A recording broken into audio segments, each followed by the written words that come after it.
BJP के पास आजकल एक चुनावी एसेंशियल आ चुके हैं। जी हाँ, हर इलेक्शन से पहले आजकल बीजेपी इस एक व्यक्ति को ज़रूर भेजती है रैली के अंदर, जहाँ पे उनकी इस एक स्पीच के बाद से जितने भी हिंदुत्व के वोटर बैंक हैं, वो और एक साथ एकत्रित हो जाते हैं। उनके अंदर और टुगेदरनेस की भावना आ जाती है और साथ ही साथ यहाँ पे ये देखने को मिलता है कि कैसे मेजॉरिटी वोटर बैंक फिर से बीजेपी के खाते में जाता हुआ दिखाई देने लगता है। मैं किसी और की नहीं बल्कि बात कर रही हूँ योगी आदित्यनाथ की। योगी आदित्यनाथ का भी रिसेंटली वो वेस्ट बंगाल पहुंचे हैं, उत्तर प्रदेश के वो चीफ मिनिस्टर हैं और उनका वहां पर आना एक सिर्फ एक तरीके का कोइंसिडेंस नहीं है, पर बीजेपी उनको जानबूझकर अब प्लांट कर रही है ऑलमोस्ट हर एक स्टेट के अंदर जहां पे इलेक्शन हो रहा है। योगी आदित्यनाथ हिंदुत्व के लिए भगवाधारी एक बाबा है जिन जो हिंदुत्व के लिए बहुत ज्यादा जाने जा रहे हैं, जिनका जो पूरा का पूरा एक मात्र जो फ्लैगशिप है वो इस बारे में कि कैसे हिंदुत्व को हमें नीचे नहीं गिरने देना है और साथ ही साथ हिंदुत्व का जो झंडा है उसको हमेशा ऊपर पहुंचाना है। सनातनी धर्म से रिलेटेड और काफी चीजों के रिलेटेड उन्होंने काफी हद तक बातें की है और वो इन सब चीजों के एक चीफ एम्बेसडर माने जा रहे हैं। अब आप सोच रहे होंगे कि इतना सनातनी धर्म ना बंगाल में है, ना हिंदुओं का इतना वर्चस्व है, ऐसा क्या है जो योगी आदित्यनाथ को वहां भेजा गया।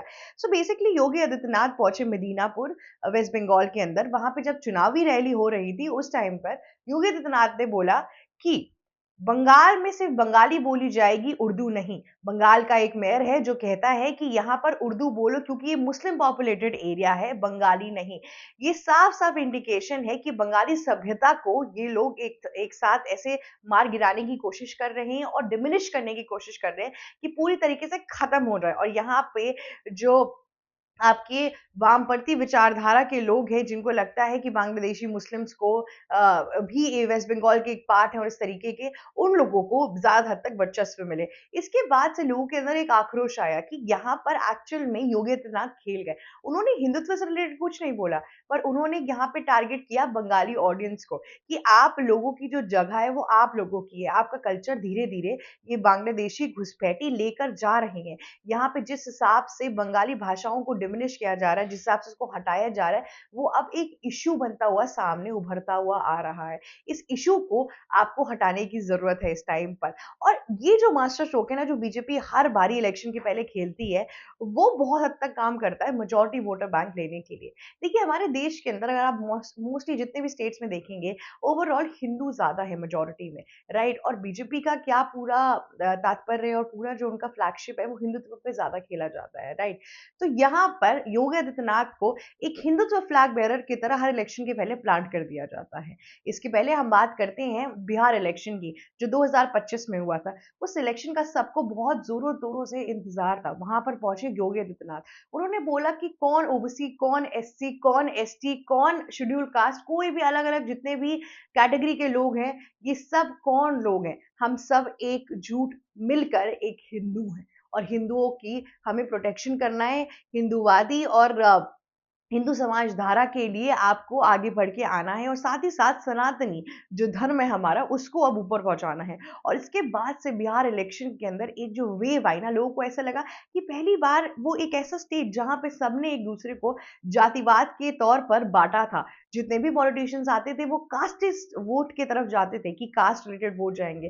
लालू प्रसाद यादव ने मोस्टली यादवों को हमेशा ही एक तरीके से टारगेट किया है। बाकी ओबीसी, एसटी और कहते हैं ना कि निचले समाज के लोगों को ज्यादा अपने तरफ आकर्षित करने की कोशिश की है। अब दूसरी ओर नीतीश कुमार आए तो उन्होंने जो आपके भूमियार समाज के लोग थे, ठाकुर, ब्राह्मण, जिन लोगों का वर्चस्व ऑलमोस्ट खत्म हो गया था लालू प्रसाद यादव की वजह से, जो पलायन करना शुरू कर चुके थे और सारे स्टेट्स के अंदर, उनको वापस लाने की कोशिश की। उनको बताया कि बिहार हम सबका है, एक जैसे रहना चाहिए।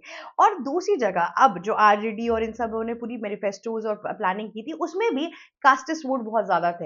लेकिन योगी आदित्यनाथ ने बोला कि तुम सब एक हो, तुम सब एक हिंदू हो और तुम्हारी यही एक पहचान है और तुम हिंदुस्तान में रहते हो, इससे ज्यादा तुम्हें किसी और चीज की कोई भी जरूरत नहीं है।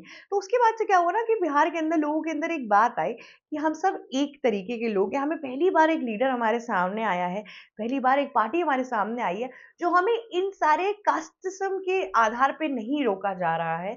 हमें बोला जा रहा है कि हम सब एक समानता भाव से हैं। देखिए, आप लोगों को आज तक लगता होगा कि जो इक्वालिटी है वो सबको मिल गई है, रिजर्वेशन है, लोअर कास्ट के लोग हमेशा ही ऊपर जाके हर चीज़ों में सिमिलर स्तर लेकर आते हैं, पर ऐसा कुछ भी नहीं है। हमारे देश में आज भी कास्टिज़्म है, हमारे देश में आज भी ऊँच-नीच होती है। बाबा राव अंबेडकर ने अपनी पूरी जीवन दे दिया इस ऊंच-नीच को ठीक करने के लिए, रिजर्वेशन ला के रख दिया, पर उसके बाद भी समाज के बहुत से वर्ग हैं, जहाँ पे ये ऊंच-नीच अभी भी होती है, वर्क प्लेसेस में होती है, जिसकी वजह से लोगों को बहुत हद तक चीज़ें सुननी पड़ती है, राइट? तो अब यहाँ पर इन सब चीज़ों को हटाने की पूरी कोशिश की, यहाँ पर इन सारी चीज़ों को हटाने की पूरी कोशिश की बीजेपी के योगी आदित्यनाथ ने, और उसके बाद से बिहार इलेक्शन में जो रिजल्ट्स आए, उसका तो किसी को भी अंदाजा नहीं ही था। मतलब बीजेपी ने इंडिविजुअली इतनी सीट्स जीत ली, और इतना ही नहीं, और अब जब नीतीश कुमार का रेजिग्नेशन हो गया तो बीजेपी अपना पहला सीएम भी बिहार के अंदर लॉन्च करने वाली है। सिमिलर वे में वापस चलते वेस्ट बंगाल के अंदर, देखिए वेस्ट बंगाल के अंदर एसआईआर की प्रक्रिया के थ्रू जो मेजर वोटर बैंक था ममता बनर्जी का, जैसे बांग्लादेशी मुस्लिम्स और बाकी 30% मुस्लिमों का वोट, क्रिश्चियंस, ये सब ऑलमोस्ट जाता हुआ दिखाई दे रहा है। अब क्या बचे हैं मुस्लिम समाज और क्रिश्चियंस के भी अलग अलग रीजनल पार्टीज है जहाँ पे वो वोट दे सकते हैं, या क्या पता किसी और को भी वोट दे दे, राइट? लेकिन उनका जो 30% मुसलमानों का कोटा था वो इफेक्ट होता हुआ दिखाई दे दिया।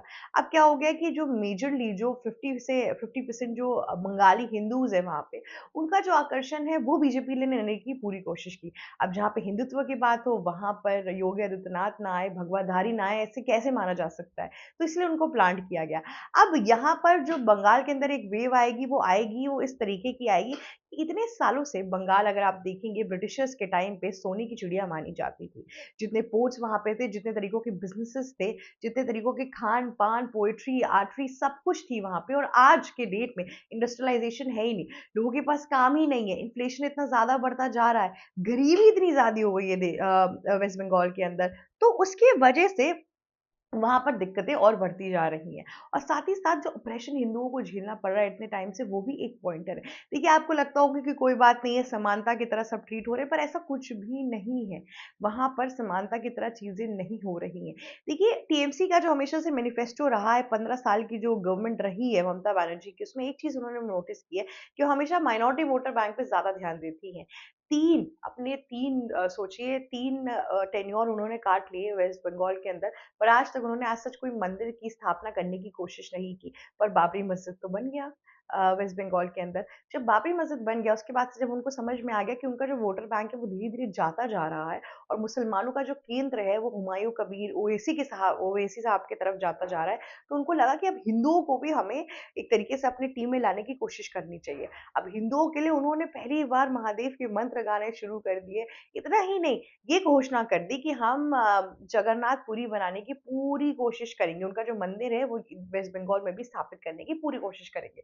सोचिए, 15 वर्ष में पहली बार ममता बनर्जी ने ऐसा कोई स्टेटमेंट दिया, लेकिन वो भी चलता हुआ नहीं दिख रहा है इस टाइम पर।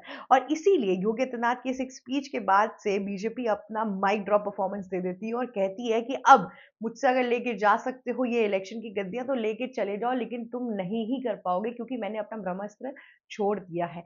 अभी योगी आदित्यनाथ तो खैर आए ही आए हैं, पर पीएम नरेंद्र मोदी ने भी साफ-साफ डिक्लेयर कर दिया है कि अब की बार बीजेपी ही आएगी वेस्ट बंगाल के अंदर, और उनका और अमित शाह का जो कॉन्फिडेंस है, जब एक साथ ये 3 मैदान में उतरते हैं ना योगी आदित्यनाथ भी, तब हमें पता होता है कि जीत किस तरफ होती है। पर खैर ये पुराने रिकॉर्ड्स की बात है, पर वेस्ट बंगाल सारे स्टेट्स की तरह नहीं है। वेस्ट बंगाल में बीजेपी बहुत ही माइनॉरिटी वोटर बैंक से रही है। वहाँ पे टीएमसी का जो वर्चस्व रहा है वो बहुत ज़्यादा रहा है। उसके अलावा कांग्रेस भी इतना एस्टैब्लिश नहीं कर पाई थी अपने आप को। पहले कम्युनिस्ट पार्टी ऑफ इंडिया थी, उनसे पार्टी लेकर फिर ममता बनर्जी ने अपना पूरा साम्राज्य बसाया था।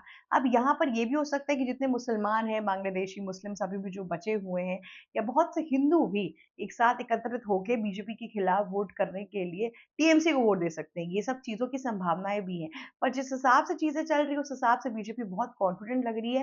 तो क्या पता इस बार ट्विस्ट एंड टर्न्स आए। इसीलिए कहती हूँ बंगाल इलेक्शन बहुत दिलचस्प होने वाला है। उसके रिलेटेड सारी अपडेट्स आप प्लीज देखते रहिए एबीसी हिंदी के ऊपर। नमस्कार दोस्तों, मेरा नाम शिव चित्रांशी है, और आशा करती हूँ अगर आपको ये वीडियो अच्छी लगी तो लाइक, शेयर, सब्सक्राइब और कमेंट करना बिल्कुल मत भूलिएगा। Thank you so much for watching our video. ABC Hindi news, आज ही जुड़िए हर खबर के साथ